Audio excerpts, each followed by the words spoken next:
Hinikayat ang mga bangko at e-wallet na magbawas ng kanilang karaniwang singil sa bawat transaksyon na online. Kaya ngayon, maraming bangko at e-wallet na nagbaba o nagtanggal ng kanilang sinisingil sa online transaction fee. Upang makaluwag din sa mamamayan, nagbigay ang mga bangko ng hanggang 6 na buwang palugit sa pagbabayad ng utang at hanggang 1 taon naman kung ang utang ay ginamit para sa agrikultura.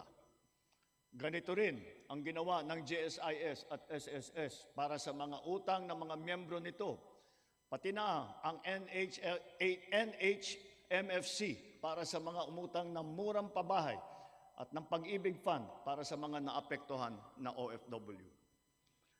Kahit papano ay nakaluwag ito sa mga consumer, lalo na sa mga naghuhulog para sa kanilang bahay at sa mga nagpupundar para sa kanilang negosyo.